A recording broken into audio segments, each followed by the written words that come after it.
Hello, everyone, and welcome back to the Whalenerds podcast. We are on episode 18, and I'm here with Caitlin and not Eric because Eric is not here because he's being mean and he's on a boat without us watching killer whales eat a gray whale. I wouldn't necessarily say he's being mean, but we're salty. Because we prioritized the podcast. No, I'm just kidding. No, we just got unlucky and didn't get on the boat he's on. My mom's in town, and I went to lunch. And I had to work today. Yeah. But we have someone replacing Eric for this podcast, and we have another special guest 2 weeks in a row now. Yeah. Our special guest is Eva. Hey. And she likes whales. I love whales. Yes. A lot. And you are from? I'm from England. And what do you do exactly in England? Cry a lot. She wishes she was whale watching. All the time. So I'm currently studying for my master's at the University of Cambridge and the British Antarctic Survey on, funnily enough, blue whales. On what? Blue whales. Blue whale genetics. What would you say right before the blue whales? Funny enough. Oh, funny enough, blue whales. This accent thing's going to hang you up, isn't it? Yeah. I'm gonna make her repeat like 10 things at least. So you're studying blue whales. Yes, I am. And you told me that you get to cut their bones. Yeah, so basically I go around museums. So, for example, the Smithsonian up in DC and the Natural History Museum over in London. And I take their bones and drill bone powder, which allows me to extract and amplify their DNA. And what kind of science do you get out of that? So basically I'm looking at population dynamics and genetic diversity of the blue whales in the North Atlantic. During a specific time frame, though, right? Yeah, so it's pre-exploitation, so mainly from the 1870s to the 1920s. Wait, you're looking at these bones that have been collected back then? Yeah. Oh, shit. Trying to These are understand old the bones. population pre-whaling, right? Yeah, and basically see how whaling has impacted the blue whale population and if this has specifically caused an increase in hybridization with fin whales. Yeah. Wow, they're like trying to get back. They're like, we're going to do whatever we can to get some numbers. We need some more mates around here. Now. That's a good-looking fin whale over there. I haven't seen a blue whale in weeks. Have you seen recent bones of blue whales? So I have seen recent bones as well, but I'm predominantly focusing on the older ones for the thesis. Did the bones look stronger now or then or anything different like that? Some of the bones I found are really aerated, so when I'm drilling them, I'm not getting much bone powder out because there's so many air sockets within them, and that's can be due to a number of things, maybe how they're stored, bacteria, things like that. Wow, this is a science podcast. But it's cool, man. Think of all the dinosaur things we wanted to talk about. So have you seen blue whales in real? Oh, you have, right? Yes, I've seen blue whales over in the Azores. Oh, okay, but not here. Not here. You'll have to come back. Maybe tomorrow. That's true. We were like last week. We were seeing so many redneck the phalaropes. Mm-hmm. So I thought maybe we were gonna have some blue whales show up just because. And we even saw a humpback lunch on krill. So that's yeah, awesome. and the water's fairly cool in the bay right now, like mid to low 50s. So it's coming together. We had some good upwelling wind last week, which kept us off the water. But you've been out. I think since you've gotten here, you've been out on the water almost every day. Almost every day, apart from today, yeah. Yeah. Did you go in the afternoon yesterday? Yes. Yeah. Did you get some lunch feeding? Not really. Did you go? Yeah. Oh, yeah, your day's Friday. Yeah. There was a few, but they were, like, way far off. You know what's so funny, you guys? Today I went on the boat, and we were watching, like, over 12 humpbacks near us, 25 easily, and, like, within the quarter mile. And this whale they were lunch feeding off and on, and then this one whale kind of, like, lifted his head, slapped it, but very, like, not, like, high out of the water. Just I saw the video, he just lifted it up and then slapped it and then threw his tail up, and I was like, this whale's going to breach. Everybody watch. 10 seconds later, flies out of the water. Nice. And then, so, like, a few minutes later, you know, I'm like, I got down low in the back, and I was like, oh, I'll get, like, a lower shot. Mm-hmm. And then, it, like, kind of nothing happened. So then right as I walked away, flew out of the water. But I was like, whatever. I had already gotten the first breach. So I was like, today's set. Like, boom. No one said anything about killer whales on the radio. So I'm, like, pumped. I'm going to lunch with my mom and Mark, my wife. And then, like, I don't even know where I was. I was on my way home from somewhere. And then I get a text. It's like, I'm watching a predation, so I might be late to the podcast. And I was like, salty. My day just got worse. Yeah. We did see a headstand yesterday, which was pretty cool. Oh, yeah, the afternoon. That was so weird. It was just standing on a... Yeah, so we were, like, watching these humpbacks, and then all of a sudden one just, like, does a headstand in the middle of the group, and we're like, but it was really slow-mo. It was, like, it went up, like, held for, like, 5-6 seconds, and then, like, slowly went back down again. That's like... funny. I saw a whale kind of did that today, where it was just, like, his tail was out for a few seconds, and it kind of waved it, and then just, like, sunk in. Yeah, this one was, like completely vertical, like, total headstand. Mine wasn't out that much. But it was weird, like, you know how sometimes, I swear, whales, like, tease you, so they're, like, socializing a little bit, and they, like, kind of keep it interesting enough for you to stay, and then, like, they do nothing for 10 minutes straight but sleep, and you're like, dude, this sucks. And then you go to leave, and they do a tail throw, and you're like, yeah, sometimes I think guess they know. we'll stay. Well, they're probably like, when the boat, if you think about it, the boat's just in neutral, and they can probably hear the vibration, you know, the engines. But then once you could put it in gear, they're like, oh, something's changed, like they're moving or they're leaving, you know. Yeah. Like, and then you stop, and then they like go back to being normal, but then you move again, and then like I think they know that. I tell people actually now on the microphone a lot more often than I used to, is like if they've been intermittently doing behaviors, I'm like, okay, we're leaving, but honestly, all of you go to the back and look, because I bet it's gonna breach or tail throw or something, but we're gonna go. But if you want to see it, go to the back, and like 60% of the time they do. It happened right at the end of our summer. This summer, I was I remember it was like we were leaving. It was a sunset trip, and my photo, it was actually kind of far away. I was like, I have a feeling this whale is gonna breach as soon as we leave, because it was just kind of active around near the boat, and then it just, sure enough, did it. I feel like that happens like 5 out of 1,000. No, 5 out of... It does happen quite often, though, when you're leaving. I'd say more than half the time. If a whale's been intermittently active, it breaches when you leave. Yeah. Wonder why. Well, there's a paper that came out 2 years ago now, I think, that when groups form or groups separate of humpback whales, this was mostly from the breeding grounds, that one whale will breach. Dude, that's what I said. So that's what I thought today. That whale, like... All these whales lunge fed over off the right, and this thing just, like, didn't lunge feed, and then he kind of turned really quickly, did his little head lifting, and then fluked up real high, and I was like, this thing just got kicked out of the feeding cage. Like, they were like... He got demoted. Like, they were like, you can't sit at this table, you can't feed with us. And then, you can't sit with us. And then he did the one breach, then he breached, I missed it, and then right after that breach, he did, like, 10 chin slaps in a row, or, like, nice. like 6 chin slaps in a row, and then he just slowly, like, there were less and less, and then he left. So maybe that's what he got. He probably got kicked out. You're right. Like, you don't feed well. Like you weren't in the rhythm, man. You got to go. Yeah. I've seen gray whales do that on migration too. I think you've been out with me before. We've seen like a group of 5-6 whales come together, and then like one gets kicked out and breaches and then leaves. Yeah. Probably like, you're not our friend. So, you had an all-day trip this week, and Eva was on it. Yeah, I was. And you got to see, what, super duper duper rare transients. I know, what the heck? Awesome. It took until the end of the trip for us to work out who they were, didn't it? I think we heard when we got home, someone had posted it, yeah. Yeah, because you know what? Okay, I was at home when they were getting off the water, because I had to work in the office. And so you heard it? They called me. No, you called me when you got off the boat and you were coming home. And you're like, we saw these whales that were really weird.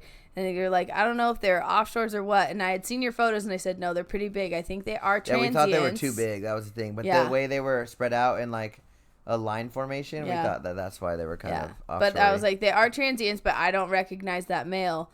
And then it turned out that they were killer whales from British Columbia. Yeah, how awesome. 2 sightings of whales from freaking up north in less than a month. Over 1,000 miles. Yeah. And they said it's the first time in 30 years they'd been seen in Monterey Bay, which is even Well, they've never, I don't think they said they've never been seen here. They've been seen in Oregon, British Columbia, and Alaska. Nice. Yeah. Incredible. I guess they're over 40 years old. Yeah, I mean, that male looked like a big old male. Yeah, that was a big His fin was starting to ruffle in the back, so he's definitely old. That was incredible. Unfortunately, they were really traveling, so we didn't spend like a whole lot of time, but it was really amazing just to get to see them. A lot of people were first time seeing orcas on the boat. Nice. So that's like my favorite. And there was also a lot of boats around too. And it dropped my anxiety level from like a 10 to like a 5. Because everybody's coming on this trip to see killer whales because it's like killer whale season. Yeah, and the season's been slow, so I know you were sweating it. Yeah, and like our last sighting had been like 14 days or something like that. Yeah. Sounds good. Check that off the list. I was like, okay, we saw them. You could go back to like something that's like. We can go back to the humpbacks now. Yeah. It's okay. Tick. Yeah. And you got to see, what else did you see this week? Rizzos, we had humpbacks. a fleeting look at a mother and calf grey whale, but it really was kind of, you blink and you miss it. It was, you can't even see stealthy. it. You could see it underwater better than you could see the I've got like 3 or 4 photos of their blowhole, and that's just it. Like nothing else comes up. Yeah, snorkeling, great whales. And then we saw humpbacks, maybe like 1 or 2 lunges, like sporadic, and no one really saw it. And then the breach that you called out, deafening everybody on the boat. breach. And I thought someone like freaking she was sitting right next to me, and I thought someone like had died. I was like, dude, what happened? Like, bringing excitement. She's like, no, right there. Right at the end of the trip as well. So. Yeah, so everybody woke. It got everybody back up. Yeah. Nice. But the otter at this very start was cool. We got super close to that, and it was eating a live crab. Yeah, because I guess I didn't see it because I was inside talking to people because we just barely left harbor, so I was still like meeting everyone. And then I didn't even have my camera out yet. And I guess they said the crab was still kicking. It was like, oh, cool. It was. Did you see it rip the claws off first? Yeah, you could hear it. We were that close, you could hear it ripping the claws off, and it kept rolling to kind of give it a saltwater rinse, which was also pretty cool. Yeah, it was like right when we left the harbor, it just popped up with it next to us, so we stopped. 2 or 3 gulls trying to like get it off. Yeah, they're ruthless. Yeah, they're beggars. I feel like the gulls are really hormonal right now because they're setting up their nests because they have been like out of control on the wharf lately. And it was the same because we saw sea lions later on. Were they feeding on? That's what I was gonna say. I didn't ever look at the photos. Oh my goodness! They were whacking the gulls with the and a couple fish. of times the sea lion was yes, bad. Like he did a lot, and then after he finished the fish, he went to like kind of porpoise up out of the water. He did some little jump. And almost hit the albatross I have such a perfect photo. Yeah, it's like the albatross kind of puts the brakes on and like dodges, but you can see him totally stick his wings out far, to like break. Yeah. It was really funny. Oh my goodness. So he almost hit the albatross. He definitely whacked some goals. Yeah. Oh, I don't know what the fish was. I think it was a rock cod. Yeah, but it hadn't. I don't know. I'll have to look at it. Yeah. I don't know what type of rock cod. So if it was one. Oh, we'll figure it out. Well, okay, so you got to see all the species you got to see. Humpbacks, killer whales, Rizzos, gray whales, sea otters, sea lions, harbor seals. We went and saw harbor seals. I saw a breaching harbor porpoise. Yeah. Oh, God, yeah, she with did. its penis out, and it was awesome.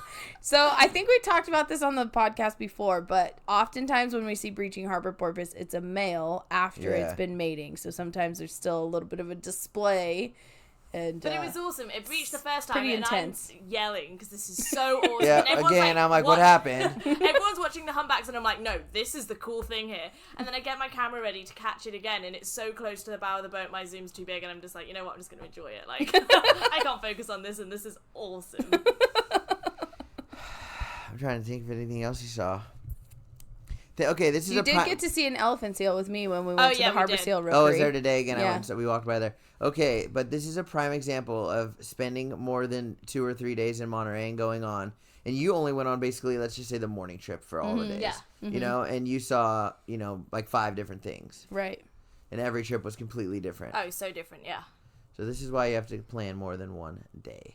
Yes. You don't have to. Even that one day can be special. That's true. But 2 or 3 days. If you have something specific on your list, you should try 2 or 3 days. If you're coming here to see something, you shouldn't just beg on, okay, I'm going to go on this whale watch, I'm going to see it, and then go do something else. You need to schedule. Especially because you got here right when the weather was calming back down again, because it was like the day before you here. I know, I was stressed. The first day I was here, there was some not happy people on the boat. Let's just say that. Dude, I have another trip, May 8th. And like the weather, I keep every day you get a new like every day you get like that one day further in the like weather like forecast. And so like it's on like May 4th right now that I can see up until, and it's like flat calm all this week until May 4th, and I'm like, oh no, it's gonna absolutely rip. Oh, no. If you're on the May 8th trip, watch out. No, it's gonna be fine. Knocking on wood. Take all the ginger ale. No, we're going. We'll find them. Whales of some sorts. All the K-dubs. Yeah, dude, I told you about the harbor seal walking up to the elephant seal. Oh, the baby one. Yeah, I walked up to it, and the elephant seal was like, rah. It's like, I'm not your mom. Yeah. There was a little baby harbor seal like on his back, like with his flippers up, and like just like laying there, like, aww. I don't know, rolling around. I like when they get rolled in the waves. And we thrown sat around. watching them for quite a while, and it was hilarious. Getting absolutely tossed, and especially when they're coming in for the swim lessons, the mum had got out the water, and the baby was trying to catch up but couldn't get out. We had one trying to climb on a rock, and it was like trying to get up, and it was like doing these like motions, and then it kind of like just fell back again, and then it looked like the mom pretty much just grabbed it and like pulled it away from the rock because it couldn't get on it. The other morning, actually, I was standing outside of the office at the wharf, and a mom and pup were just hanging out underneath the pier, just looking around, swimming around. It was so it a pretty big cute. pup? No, it wasn't a very big pup. Like, it was probably one that was born on the other side of the wharf between, like on the rec trail. You know how there's that little rookery over there? I think it was one of those pups. And it was just like, you know how they draft off the mom's back and they're like just basically on top of her while they're swimming. It was so cute. She's like, and this is where they get rockfish. She's like, and this is where the fishermen when I'm feed lazy, us. But talking of babies, that was also really awesome. I can't remember which trip it was on, but there was a sea otter with the baby like on its belly, and it was like grooming it, and it was honestly the cutest thing. It was right by the boat, and oh my goodness, nice. It was so sweet. But I think by this point, all the passengers weren't even looking because they were like, "I need to get back to dry land." And his it's on the way in. Photos, Yeah, the way in, everybody's over it. Yeah, the Dramamine's been kicking in for several hours, or they were sick, and lay starfish on they're the back done. of the boat. Yeah, they're done. I'd they're much rather do the sea lions at the end of the trip though, so we can get out there like right away. Yeah, it kind of depends on the captain. Really matter either way, yeah. But everyone we did does it coming back in yesterday. Mm-hmm. Yeah, Friday. So my day out on the water was pretty good in the morning. Slater actually got some really good drone footage from the morning trip. Oh, the belly video. Yeah. It's like the rumbling. It's not the belly, it's just the pleats. But the whale like lunge feeds and like flips over upside down. Upside down, but isn't it cool how the water's at the end of this? It's not the stomach, but it's like the end of the like pleats. The throat pleats. Yeah. You can see the rippling of the motion of the whale stopping. It sucks because you want to call it like it's belly, but it's not. It's just like the water because of the way it like. You can see the undulation rolls, of the like as the whale's slowing down, and then the water in the throat is catching up, and then it. Yeah, it's like, really cool. Maybe I'll use that 10-second clip for the like thing. With your noises, you know. I can do that. Yeah, it was that's a how good they do it on the BBC. Oops. Some guys in the back. BTS right here. You can put that in GarageBand and just edit it up a little bit. But yeah, that was good. And you know what? I, at one point, I don't know if you heard me say it, during the trip, I was like, was that a gray whale wandering through the feeding humpback whales? I think we saw it was near like another boat somewhere, right? Yeah, so then Eric was on Blue Ocean, and we were out with Discovery, and he actually got a photo of it. And I was like, I thought I saw one, because we were right next to each other. And today, Danny on the boat said he saw a gray whale feeding with the humpbacks. Yeah. Literally, like, coming. Oh, that's awesome. He's like, that's not a humpback. Yeah. And he saw it come up. Well, like, a couple days in a row now. Yeah. Yeah. So Eric said that to me a couple days ago. He said, I think there's a gray whale in there trying to eat anchovies. And the reports, actually, of the gray whales this season has been really bad. There's a lot of skinny whales. There wasn't very many whales in the lagoons, and now we're up to like 30 mortalities on the northbound migration. Yeah, now they're dying from killer whales. Well, yeah, and then there's that too, but also just adult whales are dying, on the northbound migration. And that actually, to me, it's not terribly surprising because Jim Sumich actually kind of suspected something like this would happen. So after the late 90s El Nino, the early 2000s, there was a pretty big die-off on the preceding or the following two northbound migrations because the whales basically like ran out of gas. And so I think that's what's happening now is like we had that warm water blob and that weird El Nino thing in 2013 to 2015. And now it's like all catching up with them. They didn't forage very well the last few years, and now they're kind of running out of steam as they head north again. So we'll see what happens. But it's definitely been a slow year for gray whales, and it's been a slow year for killer whales because of that as well, I think. Not as many births. So we'll see. I hope it's just a later, because I guess it's definitely later. It was a whole, like the beginning portion of the migration was late too. So right. Yeah, and then, I mean, we had, and it was so May weird. 8th is going to be awesome. The peak on the southbound migration was like right at the end of January, whereas the last few years had been more in the middle. Yeah. And then it was all at once. It was like all of a sudden like hundreds of whales a day were going by Monterey, and I was like, whoa. That's what happened this year. It was like 50 plus a trip. Yeah. Easy. Like, but only for like 4 days, right? I mean like really 50 plus an hour, honestly. Yeah. It was crazy. That's insane. 50 whales an hour, no problem. It was just like the ACS Plus. January trip is only 2 hours, and we still saw over 50 whales in 2 hours. It's pretty impressive. Okay, Yeah. so on the boat, you're telling me that you've been to Iceland. Yes. And where else did you say you went for whales?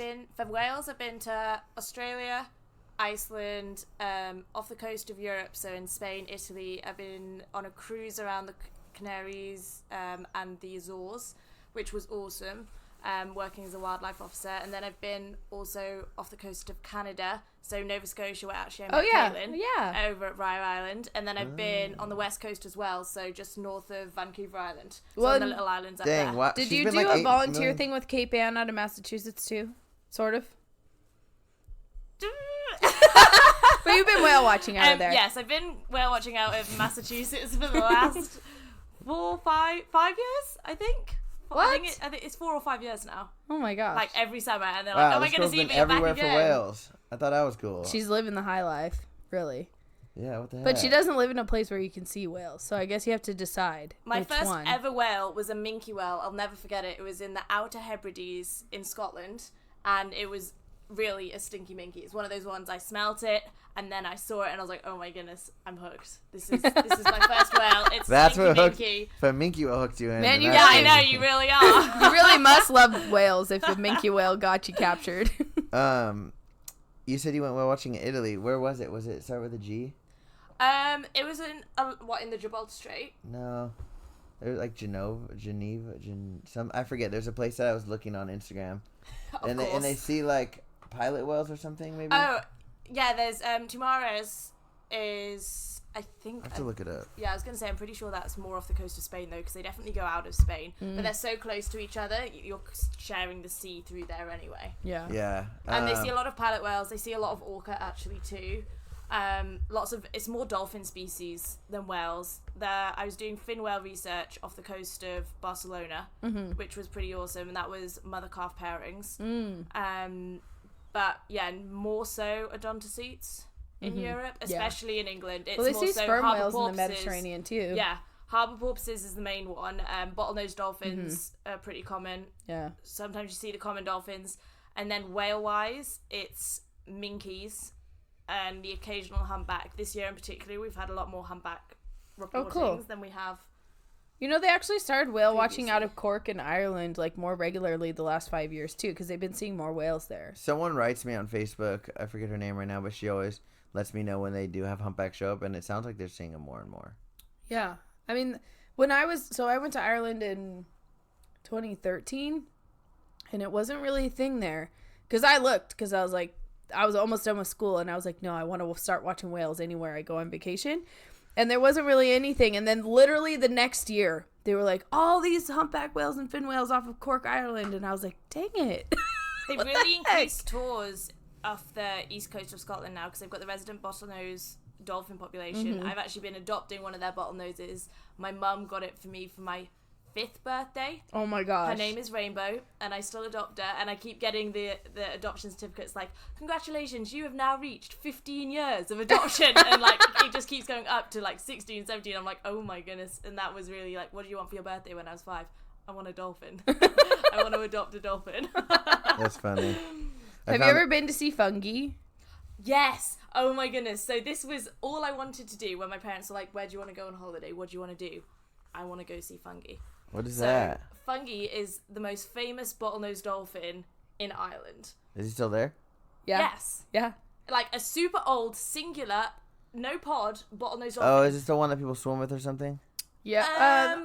They used to. Yeah. They say that he's like crankier in his old age, and he's not like right up by the harbor, but there's lots of photos of people when he was young. They would like jump off the docks and swim with him. So it was our first proper trip, and we went to go see fungi, because this is all I wanted to do. I think I was maybe 6 years old. My brother, I think, was 4. And they've got this copper sculpture just on the harbour of fungi. So there's this picture of me and my brother like eating ice lollies. Yeah, literally in Dingle with this statue of fungi. We go out on the boat 3 times. Turns out everyone in my family is ridiculously seasick. So my poor dad is throwing up everywhere, which makes then my brother like really upset because obviously he's young, and then my mum's just like not feeling good, and I'm just there like, where is Funky? Of course we didn't see. You didn't see No, him? we were there for 3 days. Nothing. No. But I was just it didn't matter. So I you was never there saw it? where he lived, like No, never. You So did? when we went to Dingle, we heard about it, but we didn't. There was no really any boat tours, so we didn't go. But But Google yeah. pictures, Funky Dingle. Yeah, I and actually, I've he has a awesome- Facebook page. I follow Yeah. it.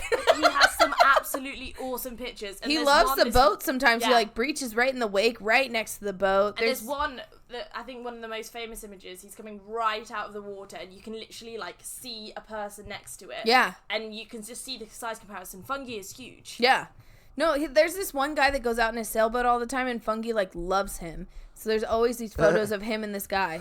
Slater's I saw looking it up Funky right the now. Dingle Dolphin in Ireland bucket list. Like literally, when I was younger, this is all I wanted to do. All I wanted out of everything was to go to Ireland and see Fungi. And I mean, call me crazy, but Hey, look, here's a sculpture. yeah, I have a picture of that, and I'm wearing this like rose velvet like Totally outfit. 90s outfit. Totally 90s outfit, eating one of those like ice pops, which is lots of little ice balls in my hand with the biggest smile on my face with this green like emerald necklace. Like this So is he's the just best day of one? my life. Where's his pot at? This Just one. Hey, this one has a multiple right here. Sometimes other dolphins will come into the bay that he lives And in. interact with for a little while, but Fungi is quite territorial. Yeah, he just stays by himself in the bay after they leave. He's he a just single stays. man. He's a crusty old man now. That's funny. How old do you think he is? Oh my goodness. Well, Probably like 40 or 50 I was years going to old. say he's definitely older than I am. Yeah. He's definitely older than 30 based on the stories I heard when we were there. Wow, that's awesome. My favorite bottlenose right there. Still never seen him. One day. One day it will happen. Well, I want to go whale watching in Ireland. Well, when you're over there, let me Yeah, know. let's go. That is in my neck of the woods. All right. So, do you have any trips planned in the future for whale watching after this one? Oh my goodness. Okay, so for whale watching, no, but I am going to China in August to teach environmental sustainability to kids in a summer camp, which is pretty awesome. Pretty cool. And then come September, my master's will be done. I'm free as a bird, and hopefully I'll be working on either whale watching boats or cruise ships. Yeah. So that's the plan, naturalising and photographing. Because the cruise ships aren't going to stop for whales. like on Lake Blad or something, like the small... More for science communication, you know? Oh, okay. I thought you were talking about like cruise ships, like like cruises. The ones where like they hire naturalists on purpose for that kind of stuff. So you're out on deck. I mean, I've done it before. I did it around the Canaries and the Azores, and it was awesome because you've just got a really engaged group of people, and you chat to them about what you're seeing, why you're seeing it, what they're doing, and then if they want, over dinner, you just talk about it more, and it's a really good platform to get your message across and get them to make those small differences that make a big difference. Yeah, you basically have a forced captive audience. Literally. You can tell them whatever conservation messaging you want to tell them to accompany all of your history information. So, what have you learned from the blue whales? Well, I can't give you away too many of my secrets, but so far we're looking at amplifying all the DNA. So while I'm here, it's actually been sent off for sequencing. So when I get back on Monday, I'm going to have all of their basically genomes to look through, and I'm looking at the control region. So I basically take all of my samples, line them all up, and I'm using different primers to see where they're binding and looking for mutations in different individual strands to basically see the difference in genetic diversity between the western population, the eastern population, and the central population, and see basically the differences. Because at the moment it's said that there's 4 subspecies, then there's further subdivision based on cetacean management and things like that. So it's basically seeing how far of that, much of that is accurate and reliable, how much of it's changed over time. Yeah, because not a lot of genetic work has been done, particularly in the North Atlantic on blue whales, because obviously there's so much data missing from certain areas or certain regions, or the data, what I'm finding at the moment is a lot of it's really degraded. So it's really hard to actually amplify the DNA from, because the bones are in such poor shape that we're not getting much from it, which is a shame. But we're working at the minute to, I'm designing my own primers to basically try and get longer strands for the control region so we can do some comparison work, because it'd be such a shame not to be able to to use all the samples. You kind of sound like I feel like I'm in school right now. So basically, like, the primers are her own version of what she thinks the DNA needs to be almost a complete strand, so that she can get all the information she can out of each sample. So oftentimes, if it's a well-known species, they have the primers kind of like preset. They're like, oh yeah, definitely put it in this, and you'll get what you want. But blue whales, it's kind of like... So basically, we found a lot of the primers from the literature aren't working on my samples, which is obviously a real shame, but they're also historic samples, and a lot of the ones in the literature are from modern samples. So again, it's the degradation over time.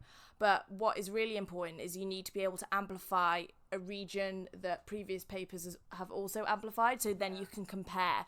Because if you're amplifying your own region, which nobody else has ever amplified before, you're probably amplifying the wrong region for genetic analysis, because there's such a slow mutation rate for blue whales, because they're so large compared to something like a mouse or like a rat or something like that.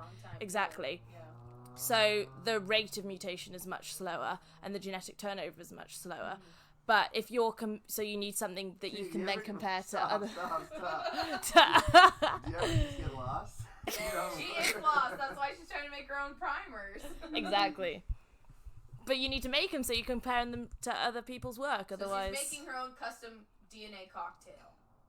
I like that. I'm making my own DNA cocktail. Do you ever write notes down so you don't forget?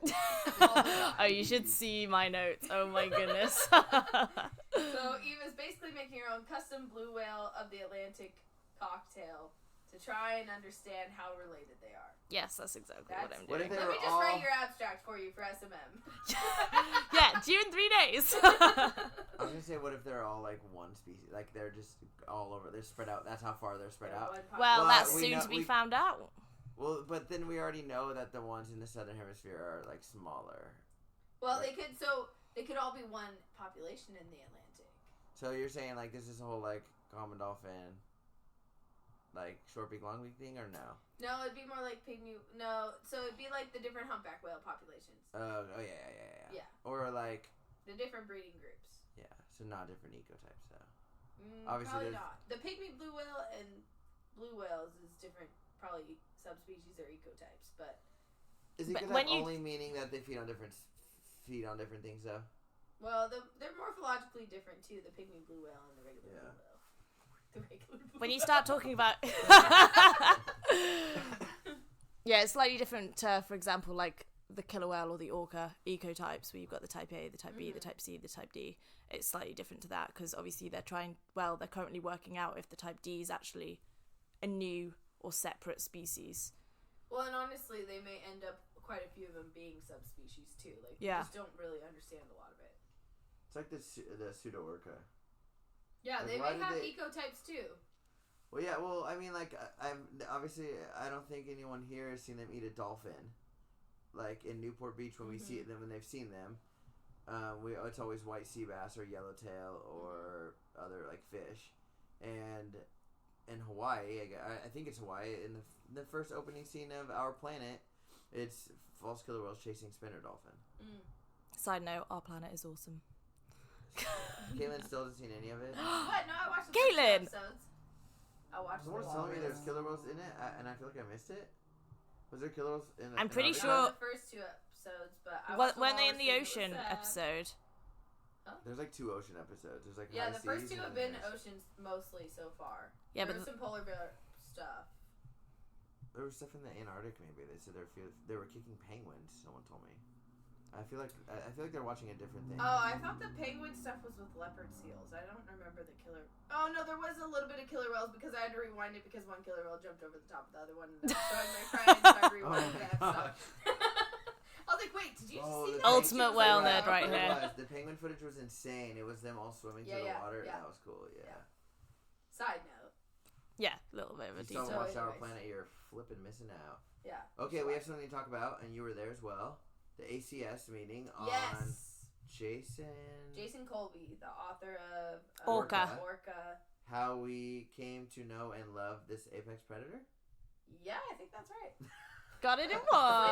actually listening to it on audiobook. Yeah, I'm on like chapter 1 6 times over. 6 times over. No, Oh, whoops, missed that bit. I'm probably like 40 minutes in or something because I'm listening to it on Audible. Orca, how we came. Yeah, so that was interesting. So Jason Colby spoke at the Monterey Bay ACS meeting at the end of April, and I feel like he summoned these Washington and BC whales because they both came, like, there was 2 sightings before his meeting. I feel like he The day brought them before. down. Okay. Yeah, and then the day before was the second one. So the book is Orca, How We Came to Know and Love the Ocean's Greatest Predator. There you go. And You it's were on close. the history of killer whales. Mm-hmm. And I like that it's not like the science. It's like more of like just the history of what how humans thought of them. Yeah. It's really cool. Yeah. Some So- crazy stuff. So I got to go out to dinner with Jason because I'm on the board for ACS Monterey, and so we take the speaker out to dinner before they speak. And he's like a maritime history guy, so he looks at how humans interpret like fishing and whale watching and nature. Basically, he's at the University of Victoria in British Columbia, and so that's what he was writing this book on. And he's actually about to start another book about gray whales, so he's going to be back in Monterey again to do research for his next book about how humans have interacted with gray whales over history. So that's going to be pretty cool. But yeah, I like his perspective looking back at the history of, like, you know, at first we were terrified of them, and then we tried to kill them, and then maybe they were our friends, and then they were a money-making opportunity, and now it's like... It's turned into an industry, we have basically. a lot of feelings. And now we're trying to save them. Some of them. Yes.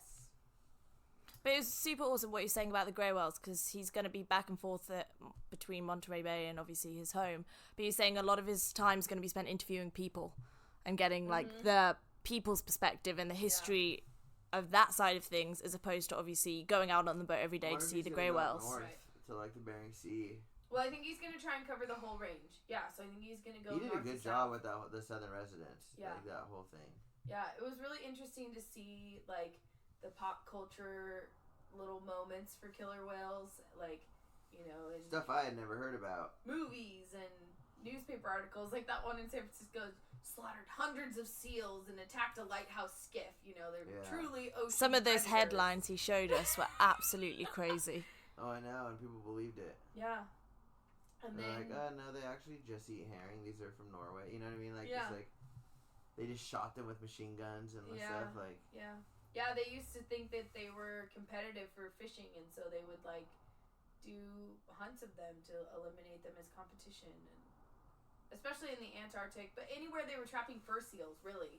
They were like, oh, these killer whales are eating all our food, you know, eating all our furs, and so we're gonna kill them so that we don't compete with them. crazy. And then they started realizing they could make money off them because people were so fascinated with them. My favorite story was the guy that, like, put his feet in the water. Oh yeah, And the kept killer raking whale them. raked his feet. And it was the killer whale that was being kind of ornery that day. So he just, like, sat there. The trainer sat there and, like, put his feet in the water and was, like, trying to... He was, like, a neuroscientist? Yeah. The killer whale was not responding to his test anymore. Right, He did it like 10. It like did it perfectly 10 times in a row. It's 0% And then correct. the next time he went back to do it, did it 0 She did times. it intentionally incorrect. Yeah. And so then he put his feet in the water and she scraped his feet with her teeth. And then she went around the tank seriously 11 times. And then on the 12th time, he left his feet in the water after she scraped, because he, like, reacted every time. And after she scraped his feet the 12th time, he left his feet in the water, and she, like, made some kind of, like, vocalization towards him and looked at him and left him alone. And he was like, I have become the test subject. She has become the teacher. She's the scientist. Yeah, that's funny. Yeah, and Their intelligence is underrated. Yes. Majorly so. Eva and I had an interesting little side chat there briefly during the meeting. So he talked about seeing 1 million fish or something. 1 million of something. And I said to Eva, I said, how many people don't see 1 million of any animal anymore? And we were saying the only thing that we can think of that you would see 1 million of is maybe birds. Yeah, I mean, Shearwaters. if you're not into wildlife, think about someone who lives, like, very inland. And if you're not into wildlife, you may not see 1 million of a single species in your whole life. Easily. Like, I'm sure I've seen over 1 million sooty shearwaters. but I'm super into wildlife. I've seen not over in a one million sitting. by the wind sailors, but in a few, in my lifetime, I've seen You've seen a million jellies. several different species, right? Jellyfish. Yeah, from last year. Yeah. Anchovies, you can see anchovies. Yeah, but think about that now. Like in 2019, there are people that are going to go their whole life without seeing a million of anything. Yeah. It's an interesting thing to think about. Well, even people don't see like 5 of anything. Yeah, that's true. I mean, even you could live your whole life without seeing a million pigeons. I think it was maybe not in England. In the book, they're talking about the whale that you talked about, Moby Doll, that they shot with a harpoon, that they said was a female, but ended up being a male. When they had it, I forget where they had it at first, the like marine aquarium place. They had it in a pen out front, in the bay, it's still in the bay. Mm-hmm. Well, it was doing the long calls. Yeah. And then they finally heard another killer whale respond, 2 miles away. At under some bridge or in the somewhere in this the Pacific Northwest. In the Sound. And then so I guess they moved the pen somewhere else to where it would be more just in a different area. And then I guess some of the killer whales showed up. Yeah. It's so heartbreaking. Yeah. I think it would be so amazing. I mean, if they could let go of Lolita and just introduce her next. See if her pod would remember her. They said the same. Of them are still alive. They said the same about Lolita though. For the first X number of years, I don't remember how many it was. She would call for hours on end and wait for a response that never happened. Well, especially if they're from the wild, if they're not captive bred. Yeah. They grew up with a culture from their home pod that they still remember. I just really think that for the last couple of years, can they? Give her a shot with her pod. I think that'd be so cool. Yeah.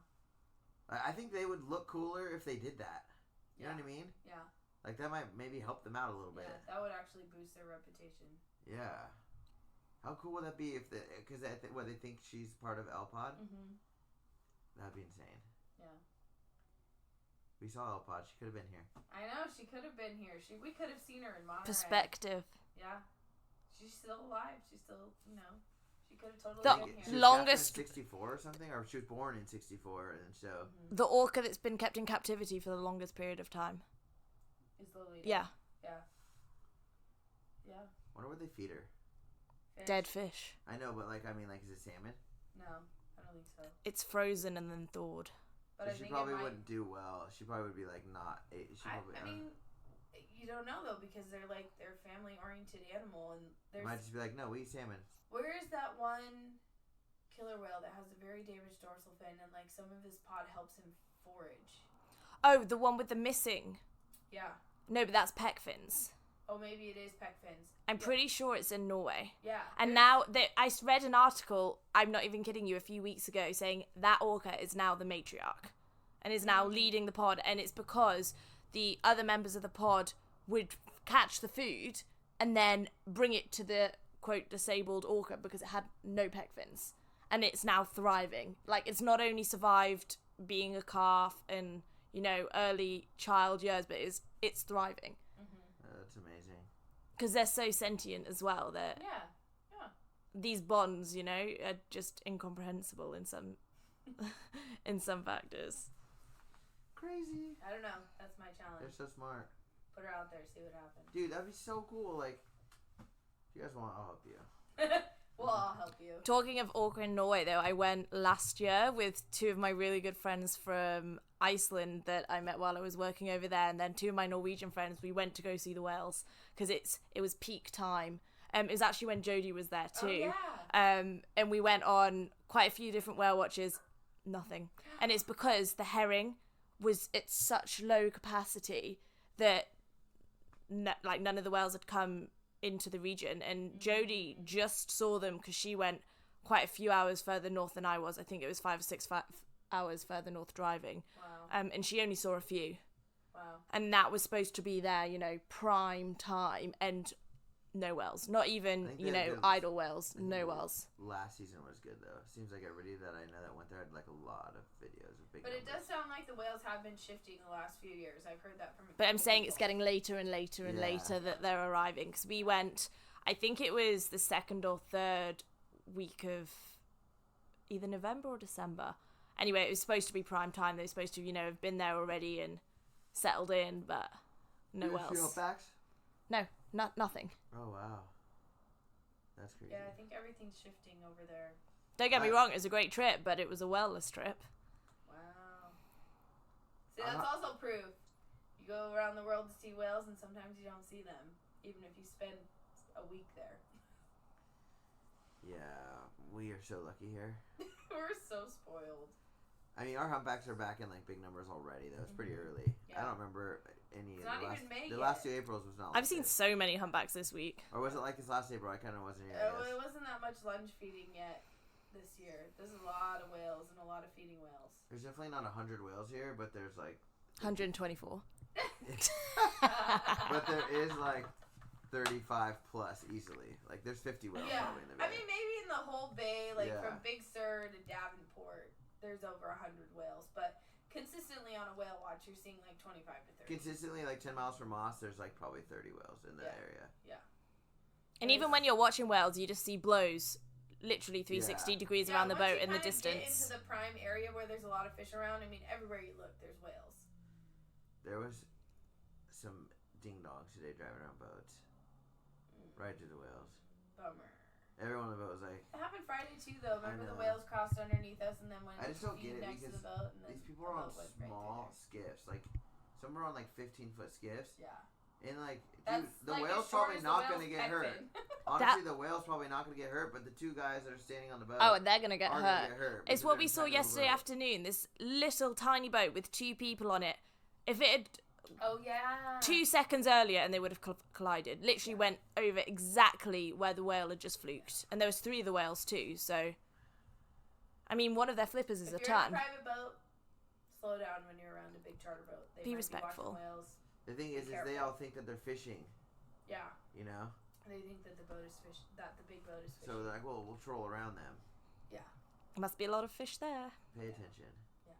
If you see a blow, go slow. Classic. We picked up a lot of balloons the other day, huh? Yeah, we did. A lot of I feel like we've balloons. been picking up a lot of balloons. We picked up one from On the old Valentine's day, I think we picked up my 4. gosh. It's Yeah. April, and you picked up a Valentine's Day And they balloon. did in Newport Beach yesterday, too. And Wow. as a side note, we picked up a balloon with a note on it, and it was to a loved one.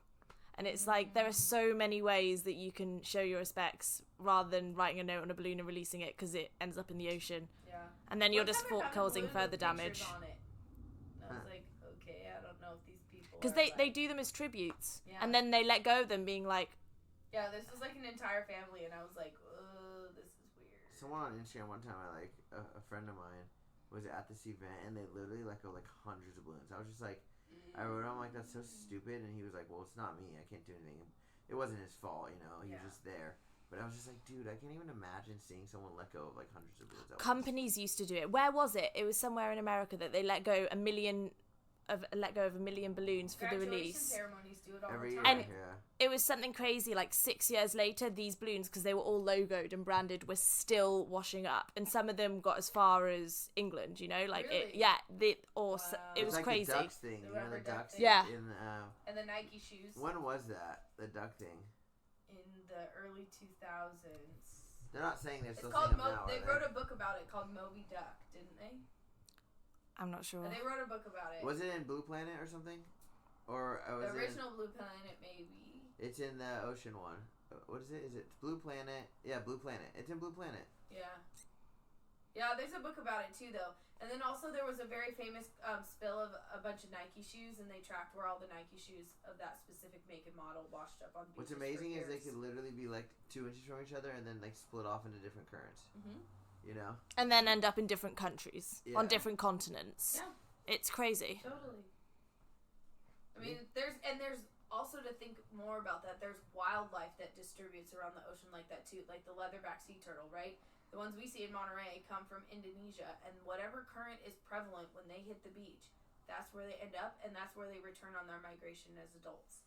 They lay down like a chemical signature of that current, and then that's where they navigate for the rest of their life to go. Turtles feed. are crazy, dude. They're like magic. Yeah. Is their They really whole like are. migration thing is weird. Yeah. Like the whole like going straight back to where you came Yeah. from. even if it's a billion miles away. I saw a picture last week. I can't remember where it was, but the beach that this turtle, obviously, it was its breeding beach. It's where it kept going back every year. Had been industrialized. Oh yeah, and it's a literally and it was a picture of this turtle, obviously ready, like about to pop with eggs on a landing strip, because that's because that's what its home beach had turned into. I mean, think about by the wind sailors. So 50% of them are born with, or form a sail on one axis, and then 50% form the sail on the other axis. So they immediately blow away from each other. So you only have all the ones on the same axis in the same place after they've bloomed, and like they just ride the currents and the waves wherever they end up. Sometimes you see literally millions of them all in the same place because the wind carried them all there. These kind of things, I mean, we just don't even. We have no idea what kind of impact we're making on it, Like, wildlife uses the same currents that our trash makes. Yeah. Crazy. So you're going back home tomorrow? Yeah, so I've got the entire day in LA, so I may go up to Newport or down to Newport and do some whale watching out of there, and then I fly out, I think it's midnight Monday morning. So... it's going to be a big time difference. 12 a.m. 12:25. Yeah, you guys don't tell the time like I tell the time. No, Eva was trying to help me in the office today, or a couple days ago, and she was like, "Yeah, we're just meeting back there at 1:45," and they were like, "What?" It's like 8:45, Eva. 8:45. Everyone looked at me like I was crazy. What like, is that? like a quarter to the next hour. Like 8:45 is 8:45. You say 8:45, and you don't have to say like. Well, I thought. I'd normally say 8:45, but I mean, I think at this point it was like 8:30, so like meet at 2:45 outside, like... Yeah. Knew what the next time was gonna be. You gotta make some assumptions. Okay. Clearly I was wrong. 1:45 to what? if she was in her office and I missed the whale boat because she's like 1:45, I'm like, no! And there's predation. I'm writing a Yelp review. I'm writing a Yelp review. Language barrier. Alright, well, it's 1:45. 52 minutes right now. Alright, well, so you drove whale bones. You had an awesome trip in Monterey. Yeah. What else are you going to do? So is that all you're doing with the science stuff? Is just bones with blue whales? Just. For now. Well, yeah, that's my master's. So my master's is genetics on blue whales. My undergrad was harbour porpoise and white-beaked dolphin acoustics. That was in Iceland. And then, yeah, like I said, next steps is up and coming, to be determined come September. We will see. Yeah. It's exciting. Hopefully you get to work in the field in your next step a lot more. Yeah. So I'm hoping to basically naturalise and take photos and just love life on the water instead of behind a lab drilling and doing tests with the pipettes. You and that bone powder hanging out in the lab. Yeah, you should see my genes. Oh my goodness, they're covered in whale DNA. Basically, it just looks like white specks, you guys. When you said genes, I thought you were talking about like genes. Like my genes, yeah. Well, my genes are whale genes, all intermingled. All right, you guys. Well, we had Eva on the podcast, and that's awesome. I learned a lot of science. It's been a pleasure. I'm probably going to ask Caitlin questions for like the next year. FaceTime you, Eva. Yeah, right? What does this mean again? Yeah. Well, I can't wait to hear Eric's whale report. Oh, I'm jealous already. I'm so salty. I don't want to hear it. You don't want to hear it? I mean... His photos so far? Oh my goodness. I know, he's texting me a bunch. I'm like, okay, enough. Stop. We get it, okay? FOMO, leave us alone. And Grey Whale head-to-head. I'm just like, oh, you guys are... The next podcast is going to be Eric talking about killer whales. We're just going to let Eric talk by himself for like 30 minutes. It'll be fine. We'll walk out and then come back. We'll walk out because we're mad and let him go and then come back. I'm really hoping that they're feeding on it tomorrow. Yeah, that'd be good.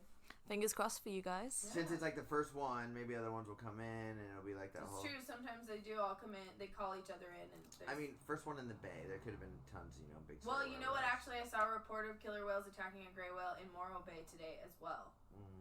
So two predations within like 200 miles of each other on the same day. That's pretty crazy. That is awesome. So we'll see. Hopefully tomorrow. I'm going out in the morning. All right. Even though my mom's here, I wasn't going to go, but now I have to. Now you have to. Now there's no choice. Yeah. honestly, I would do the same. All right. Thank you guys so much for listening. If you guys don't follow us on Instagram, it's Whalenerds. And if you guys have any questions or comments, feel free to send us a DM or just leave us a comment on one of the photos. One of these days we'll get back to all the questions, but we've had way too many exciting whale reports and some special guests lately. But keep sending us the questions. We are getting them, and we're happy to answer them during the podcast when we get a... When you get time. May not be for a few weeks after what's going on today. Yeah. Probably 2:15. Quarter 2. Oh, 2:45, yeah. Getting it mixed up already. If you have a chance to get out on a boat, especially if you're on the California coast, it's been really good all up and down the coast. So definitely get out on the water if you can. Thank you all for listening. Bye. Thank you. Bye.